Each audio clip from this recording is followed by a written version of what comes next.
Alors, aujourd'hui, je vais parler du parcours solitaire et obscur d'un entrepreneur.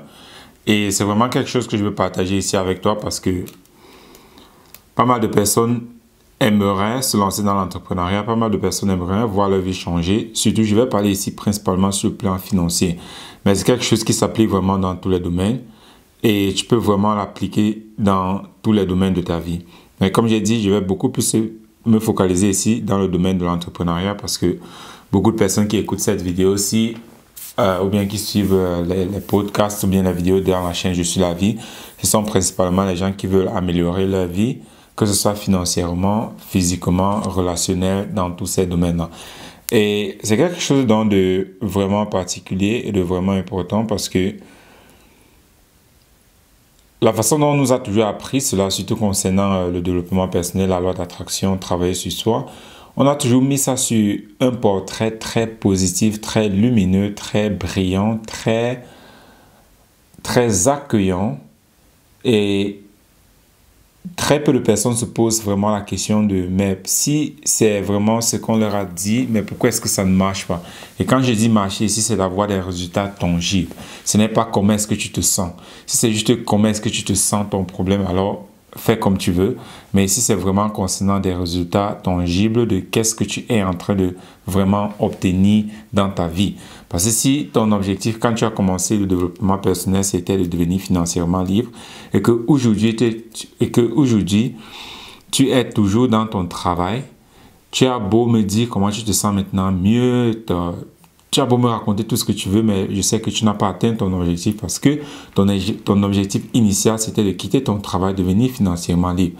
Et si en cours de route, tu n'as pas pu obtenir cela et puis tu essaies de trouver autre chose pour masquer le fait que tu n'as pas pu obtenir ton objectif, alors ne viens pas me raconter des histoires.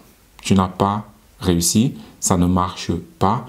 Quel qu'en soit comment est-ce que tu prétends te sentir maintenant, tout au fond de toi, tu ressens toujours cette peine-là, cette douleur, parce que tu sais ce que tu voulais et tu sais que tu n'as pas obtenu ce que tu voulais. Et comme j'ai dit, je vais donc partager pas mal de choses ici, parce que il y a énormément de choses donc, que nous ne connaissons pas, que nous ne voyons jamais. Et tu as donc la chance aujourd'hui que moi, quelqu'un qui est vraiment sur ce chemin-là, qui est vraiment en train d'avancer sur ce chemin-là, je puisse partager avec toi donc vraiment à quoi ça ressemble de l'intérieur. Donc quelqu'un qui était à l'extérieur et qui maintenant est à l'intérieur, à quoi est-ce que ça ressemble vraiment?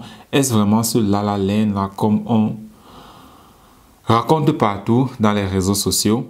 Et la réponse vraiment que je vais t'apporter aujourd'hui n'est pas si plaisante que ça. La réponse vraiment c'est non. Ça ne ressemble à rien de tout ce qu'on te présente dans les réseaux sociaux ou bien de tout ce qu'on te présente dans la loi d'attraction où on te dit non, tu dois toujours te sentir bien quand tu es vraiment en connexion ou bien en fréquence, quand tu résonnes vraiment avec ce que tu veux, directement tu l'obtiens. Tout ça c'est de la merde. C'est pas comme ça que les choses fonctionnent. Et je ne sais pas depuis combien de temps est-ce que tu appliques ça, tu devrais déjà voir que oui, c'est pas le cas. Parce que comme j'ai dit, je mesure vraiment si ça marche ou pas en fonction des résultats. Parce que si tu commences le développement personnel dans l'optique que oui, je vais devenir financièrement libre et qu'aujourd'hui, 5 ans après, 10 ans après, tu n'es pas financièrement libre, mais tu me dis comment tu as eu une augmentation de salaire, comment tu te sens maintenant plus mieux, alors pour moi, tu n'es qu'un loser. Tu as échoué. Et tu utilises maintenant d'autres choses pour essayer de masquer ta défaite, pour essayer de masquer le fait que tu as abandonné, pour masquer le fait que ça n'a pas réussi et moi, je n'en ai rien à foutre. Tu as échoué. Alors, arrête de raconter des histoires. Alors, je vais partager quelque chose ici et je vais partager ça parce que des personnes avec qui je travaille de très proches, ce sont des conversations que nous avons eues parce que pour nous, c'est aussi très nouveau. Pour nous, c'est aussi très nouveau. Ça fait juste combien de temps? 3 ans par là que je suis complètement à mon compte, que je suis vraiment dans cette aventure-là. Et c'est quelque chose de très intéressant. Parce que quand tu es vraiment à l'intérieur, tu te rends compte que tout ce qu'on t'a raconté de l'extérieur, c'est pas le cas.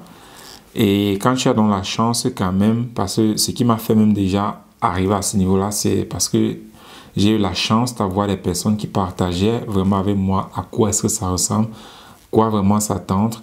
Et c'est clair que pour un départ, c'est un choc. Quand on te dit vraiment à quoi ça ressemble, c'est un choc parce que ce n'est pas comme ça que tu as toujours pensé que les choses sont, ou bien c'est pas comme ça que tu as toujours pensé que les choses fonctionnent.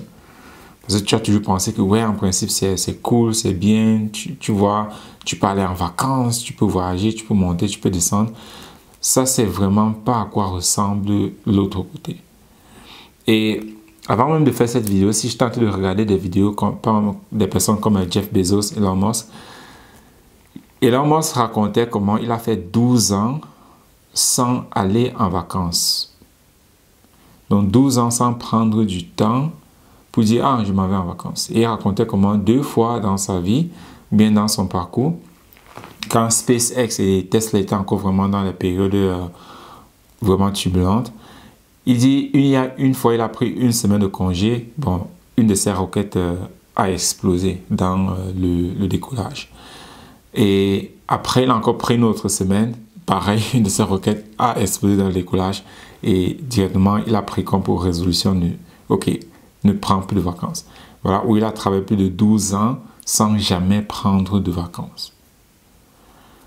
Beaucoup de personnes aimeraient être à sa place. Beaucoup de personnes aimeraient... Non, beaucoup de personnes n'aimeraient pas être à sa place. Beaucoup de personnes aimeraient profiter de tout le confort que son travail lui donne aujourd'hui. Donc, cette fortune-là qui est à plus de 250 milliards ou bien 300, je ne sais même pas combien sa fortune est présentement. Beaucoup de personnes aimeraient bénéficier de ce confort-là. Mais personne n'aimerait passer 12 ans à travailler sans jamais prendre de vacances. Et quand on dit 12 ans à travailler, c'est 7 jours sur 7. Du lundi à dimanche. 18 à 20 heures de temps par jour. Est-ce que tu es prêt à faire ça pendant 12 ans? De travailler 7 jours sur 7, 18 à 20 heures de temps par jour. Si tu n'es pas capable de faire ça, alors n'envie pas sa fortune. Parce que tu ne peux pas avoir sa fortune sans avoir cette éthique de travail-là. Et donc, le premier point que je veux vraiment souligner ici, c'est durant ce parcours, tu seras seul. Tu seras majoritairement seul. Et c'est quelque chose qui est énormément difficile parce que nous vivons dans une société où nous voulons toujours nous distraire. Nous voulons toujours être quelque part avec quelqu'un ou c'est comme si on avait de la peine à être seul. Si on est seul, soit on est dans les réseaux sociaux ou bien on regarde un film. Donc, mais c'est complètement difficile d'être seul. Et une des personnes avec qui je discutais aussi, qui est dans notre communauté, il disait comment, non, lui, il veut vraiment rester avec ses amis, il aime ça passer du temps avec ses amis. C'est là que j'ai trouvé ça vraiment intéressant, comment même notre propre façon de voir les choses, même notre propre façon de penser, jusqu'où est-ce que cela est un frein pour qui est-ce que nous sommes et pour comment est-ce que nous allons avancer. Parce que cette personne-là, elle a fait aussi pas mal de développement personnel, donc lu pas mal de livres en ce qui concerne des personnes qui, entre parenthèses, ont réussi. Et c'est toujours fascinant comment, quand nous lisons ça dans ces livres-là, on dit comment cette personne a travaillé pendant des années pour obtenir ce qu'ils ont aujourd'hui. On dit, waouh, c'est très intéressant, je veux aussi ça. Mais on n'est pas prêt à faire ce même sacrifice-là. On dit, ouais, mais mes amis sont importants, je veux passer du temps avec mes amis, c'est bien de passer du temps avec ses amis, et ainsi de suite. Mais quand on lit la biographie de ceux qui ont réussi, on dit comment ils étaient majoritairement seuls en train de travailler dans leur projet. Mais quand on lit cela, ça entre d'un côté et puis ça ressort d'un autre, et puis bon, la vie continue, et après on se plaint pour dire, ah, ça n'avance pas, ça ne fonctionne pas, j'aimerais aussi que ma vie change, mais rien ne change, rien ne va, et ainsi de suite. Donc, c'est quelque chose vraiment à prendre à cœur que tu seras majoritairement seul. Et un autre point aussi maintenant, c'est de savoir que à 99% du temps, tu ne seras pas bien émotionnellement. À 99% du temps, si tu ne seras pas bien émotionnellement, ce sera dû, tu auras toujours des problèmes à 99% du temps. Et ceci, je trouve vraiment intéressant parce que ça me fait penser par exemple au film. Quand nous regardons un film, l'héros dans le film, très souvent, il est le underdog, comme on dit souvent en anglais. Donc, c'est cette personne-là qui est toujours en train de souffrir. C'est cette personne-là qui est seule, c'est cette personne-là qui n'a pas d'amis, c'est cette personne-là qui est pauvre. Et tout le film, alors, cette personne-là essaye de devenir quelque chose. Dans tout le film, que tu regardes le film 300, donc 300, qui est aimé par énormément de personnes, avec Leonidas, donc par exemple pour le Gladiator, ce sont des films qui sont aimés par énormément de personnes, mais quand on regarde ce film, on veut être ce héros-là. On veut devenir ce héros, surtout pour les hommes. On veut devenir ce héros-là, mais on ne veut pas passer, on ne veut pas souffrir comme il a souffert. Et si tu regardes bien dans le film, à 99% du temps, cette personne, ce personnage principal, il est en train de souffrir. Ce n'est qu'à la fin qu'il défie la mauvaise personne et il obtient de la gloire. Ce n'est que ce court moment-là, à la fin, qu'il obtient de la gloire. Mais quand nous regardons cela, nous ne comprenons même pas, nous ne voyons même pas ça. Mais nous pensons que pour nous, dans notre vie, ce sera différent. Mais ce n'est pas du tout le cas. Dans la vraie vie, c'est la même chose. C'est la même chose. À 99% du cas, tu es en train de travailler, ça ne va pas, les choses ne vont pas du tout. Et c'est peut-être 1% du temps que tu obtiens énormément de résultats qui font que les gens t'envient. Mais à 99% du temps, ça ne va pas. Tu as les problèmes, toujours les problèmes que tu dois résoudre. Et comme j'ai dit, quand nous regardons dans ces films-là, nous les envions, mais nous ne voyons pas cette partie-là où ils souffrent. Et aussi, c'est très intéressant parce que quand on regarde dans les films, la partie où le personnage principal est vraiment en train de travailler pour devenir quelqu'un, très souvent, on dit seulement 1 an plus tard, 2 ans plus tard. Donc, très souvent, on montre comment il souffre, il est nul, c'est un loser, personne ne veut de lui. Et à un moment donné, il commence à dire, ok, je dois travailler sur moi pour vraiment devenir quelqu'un. Parfois, c'est que ce soit physique, il veut maintenant devenir plus physiquement en bonne santé. Ou bien que ce soit intellectuel, où il commence vraiment à faire des recherches parce qu'il veut comprendre quelque chose. Très souvent, on écrit seulement un petit caractère 1 an après, 2 ans après. Ce qui fait que quand toi, tu vois ça comme ça te motive. Tu dis, ok, je dois aussi travailler sur ma personne. Mais le problème avec ça, c'est que 2 heures de temps après, tu te fatigues. Tu te dis, ah, mais comment est-ce que depuis là, je travaille, mais je ne vois pas de résultats. Pourtant, on a dit seulement 2 minutes que 3 ans plus tard. Mais parce que ton cerveau n'enregistre pas juste ce qui est écrit, il voit juste la visuelle. Dans la visuelle, ok, on est passé d'une mauvaise vie à une bonne vie en 1 seconde. Ce qui fait que quand toi, tu t'assois aussi pour vouloir travailler, après 1 seconde, après 1 heure de temps, après 1 jour, après 1 semaine, ou 3 après 1 an, tu te dis, ah ouais, j'abandonne, je ne vois pas de résultat. Et c'est ça donc aussi un autre point extrêmement triste et difficile, de savoir que la période qui va te prendre pour vraiment établir une certaine fondation, elle est extrêmement longue. Parfois 2, 3, 4, 5 ans. Pour juste établir une fondation. Et une fois que tu as établi la fondation, là tu commences maintenant à bâtir dessus. C'est quelque chose qui est difficile. Et c'est quelque chose que parfois, si beaucoup de personnes le savaient, beaucoup de personnes ne se lanceraient même pas dans le développement personnel. Et je trouve que ça devrait être comme ça. Ils doivent vraiment savoir ce qui t'attend. Parce que dans le cas contraire, tu perds ton temps et puis tu perds ton investissement. Tu prends des formations à gauche, à droite, mais tu n'as aucune compréhension de quel temps, quel effort est-ce que ça va te prendre pour vraiment atteindre ces objectifs-là. Et même déjà aussi, le fait même de prendre des formations, il y a un monsieur qui a vraiment parlé de sa formation et du pourcentage de réussite des personnes qui prennent sa formation. Et il dit le pourcentage de réussite de ces personnes-là, de sa formation, c'est environ 2%. Ça veut dire que quand vous prenez ma formation, sachez que c'est peut-être 2% de vous qui vont réussir. Et il le dit cash. Et c'est un monsieur qui comprend énormément la programmation.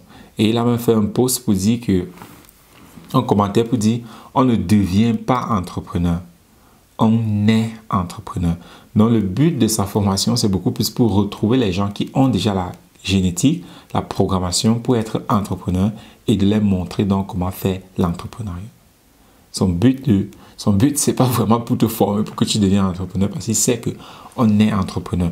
Parce que l'entrepreneuriat en soi, ce n'est pas juste ce que tu connais, mais c'est quel caractère est-ce que tu as. C'est beaucoup plus un problème de caractère. Et le caractère se développe primairement à l'enfance, dans tes 7 premières années. Et une partie de cela aussi, tu l'hérites de tes générations, de tes parents, de tes grands-parents, jusqu'à la 7e génération. Tu hérites pas mal de tout cela. Donc, c'est vraiment cette partie-là, ce caractère-là qui détermine vraiment qui est-ce que tu es, quel résultat est-ce que tu vas obtenir, si tu vas même avancer ou pas. C'est très, très, très simple, mais extrêmement difficile à l'appliquer. Parce que pas mal de personnes même ne savent même pas pourquoi est-ce qu'elles réussissent. Ils vont te dire non, c'est parce que j'ai travaillé dur, c'est parce que je le désirais vraiment. Non, tout ça, je connais énormément de personnes qui désirent vraiment. Je connais énormément de personnes qui travaillent dur, mais c'est pas pour autant qu'ils réussissent. Donc il y a un peu plus que ça. Et c'est là que ce monsieur-ci a fait cette phrase-là. Il dit, on ne devient pas entrepreneur, on est entrepreneur. Donc ce sont des choses comme ça que tu dois savoir. Et ici maintenant, tu dois devoir te recréer. Et si tu vois quand on forge un objet, c'est douloureux. Tu vois, quand tu vois par exemple un métal, du fer par exemple, pour vraiment changer la structure du fer, on doit le chauffer à une certaine température et puis on doit maintenant utiliser un marteau pour vraiment taper dessus pour changer sa structure. Donc imagine-toi être ce morceau de fer. Tu vois que ce sera pénible, ce sera difficile et ce sera douloureux. C'est la même chose avec l'entrepreneuriat. Tu dois extrêmement devoir changer qui est-ce que tu es. C'est dans cette partie-là de caractère que tu es en train de créer et tu dois devoir alors changer énormément. Tu dois tout changer en fait. Tout de qui est-ce que tu es. Voilà pourquoi quand tu vois toujours quelqu'un qui... Quand tu connais quelqu'un, quand cette personne-là n'a encore rien et tu côtoies cette personne-là qu'elle a réussi, c'est deux personnes différentes. Physiquement, elles ressemblent toujours à la même personne, mais intérieurement, c'est deux personnes complètement différentes. C'est ça que tu vois, waouh, mais tu as changé, hein? Tu es différent. Hein? Oui, elle a énormément changé parce que c'est le seul moyen de réussir.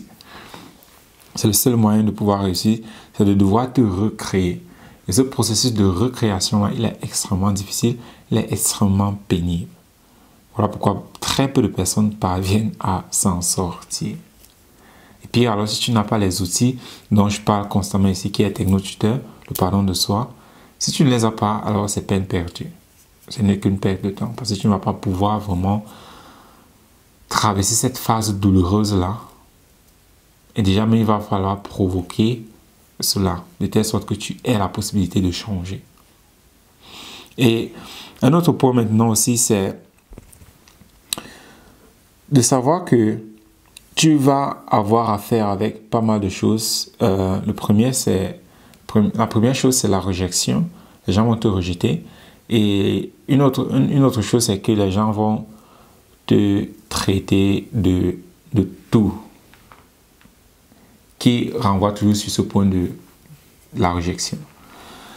Donc les gens vont vraiment te traiter de tout et de rien. Les gens vont te traiter d'arnaqueur, les gens vont te traiter de sectaire, ils vont te traiter de tous les noms. Parce que le problème avec ça, c'est que tu ne corresponds plus à leurs standards. Tu n'es plus comme eux. Et je me rappelle même une fois quand j'ai commencé à beaucoup lire des livres, les gens ont commencé à dire, mais tu es dans une secte. Juste parce que je lis, juste parce que je commence à m'intéresser plus à la lecture, les gens commencent à dire que tu es dans une secte. Intéressant. Donc, c'est vraiment ça qui se passe quand tu commences vraiment à prendre les choses en main. Pire alors quand tu commences un peu à changer. Et pas mal de personnes, donc, ils vont te traiter de tout. Ils vont parler de toi, vraiment, de tous les noms que tu peux imaginer. Parce que imagine, regarde, va dans Google, tu tapes toute personne qui a réussi. Tu vas voir énormément de publicités négatives sur la personne. Et très souvent, des publicités des personnes, des gens qui n'ont jamais discuté avec cette personne-là, mais qui ont des avis et des opinions sur cette personne. Est-ce que cela veut dire que toutes ces personnes-là sont vraiment de bonnes personnes, mais ce sont juste les mauvaises publicités? Bon, moi, je ne sais pas. Je n'ai pas discuté avec eux tous. Mais de mon expérience, ce que je vois même déjà pour moi, c'est tu n'as même pas besoin de faire quelque chose, mais juste ton succès va faire que des gens vont dire des choses négatives sur toi. Donc, voilà pourquoi tu dois vraiment avoir cette résilience, cette fermeté, ce mental d'acier pour ne pas être dérangé par cela. Il y aura toujours les jaloux.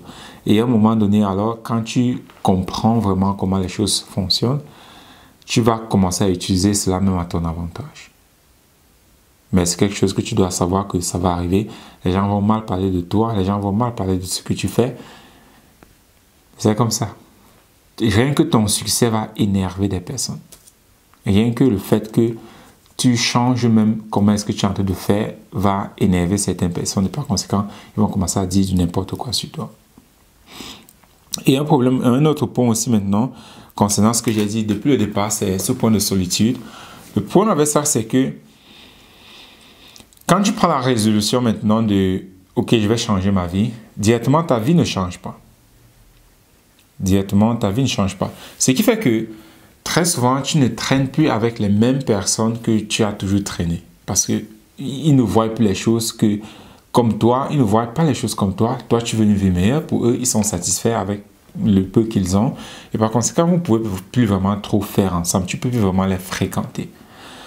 Ce qui fait que quand tu commences cette journée, les anciens amis que tu as, ils ne ressemblent plus à ce que tu veux être, tu veux meilleur.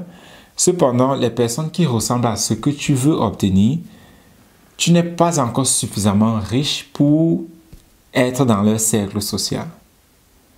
Ce qui fait que tu vas passer une très longue période seul. Voilà pourquoi j'ai dit dès le départ, tu dois être OK avec le fait que tu sois seul. Et tu dois apprendre à être seul. Donc, quand tu commences, tu as tes anciens amis, vous ne passez plus vraiment ensemble parce que tu veux autre chose et eux, ils sont contents avec ce qu'ils sont. Par conséquent, tu te dis, OK, moi, ça ne m'arrange pas, je vais aller chercher meilleur. Et quand tu commences dans cette journée-là pour chercher quelque chose qui est meilleur, tu n'as pas suffisamment de connaissances, tu n'as rien en fait pour vraiment faire partie de ce nouveau groupe-là de personnes qui ont quelque chose que tu aimerais être comme eux. Ce qui fait que tu es vraiment dans cette démarche-là où tu es complètement seul parce que tes amis pauvres, tu ne veux plus être pauvre et ceux qui sont riches, tu ne peux pas être avec eux parce que tu n'as pas encore d'argent. Donc c'est vraiment un autre aspect à vraiment prendre en considération, à vraiment comprendre de ce à quoi ça va vraiment ressembler quand on se lance dans l'entrepreneuriat et les challenges à quoi est-ce qu'on va faire face. Le plus important, c'est de développer vraiment cette stabilité, cette stabilité émotionnelle, ce mental vraiment d'acier et savoir que quel qu'en soit ce que tu fais, les gens vont parler de toi en bien comme en mal.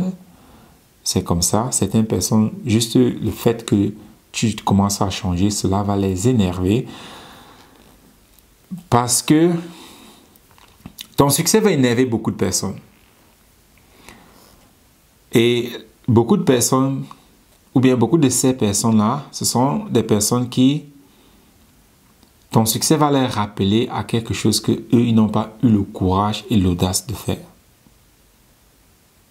Donc, juste le fait que toi, tu te démarques, beaucoup de personnes, cela va les énerver parce que, non pas, parce que toi, tu les rappelles dans toutes ces choses-là qu'ils ont dit qu'ils devaient faire, mais qu'ils n'ont jamais fait. Et le fait de te voir réussir, pour eux, donc, c'est une atteinte à leur personnalité parce que tu vas toujours leur rappeler qu'ils sont des losers. Et par conséquent, ils vont tout faire pour te détester, ils vont tout faire pour te mettre les bâtons dans les roues, ils vont tout faire pour te saboter, de telle sorte que tu redescendes en bas. Et très souvent, c'est ceux qui sont en bas qui essaient de tirer les autres vers le bas. Donc, toute personne qui te critique, à 100% des cas, ces personnes sont en dessous de toi. Ils veulent juste te ramener vers le bas où eux-mêmes ils sont. C'est très difficile pour les personnes qui sont au-dessus de toi de te critiquer. Très souvent, ces personnes-là t'encouragent. Mais ce sont les personnes qui sont en dessous de toi qui te critiquent. Donc, chaque fois que quelqu'un parle mal de toi, chaque fois que quelqu'un te critique, il faut savoir que cette personne-là est ici et toi, tu es là. Par conséquent, tu dois donc travailler ce mental-là pour que cela ne te dise plus rien, pour que cela ne te dérange pas. Et c'est donc en développant cette mentalité-là que tu as plus de chances donc de réussir dans le chemin de l'entrepreneuriat.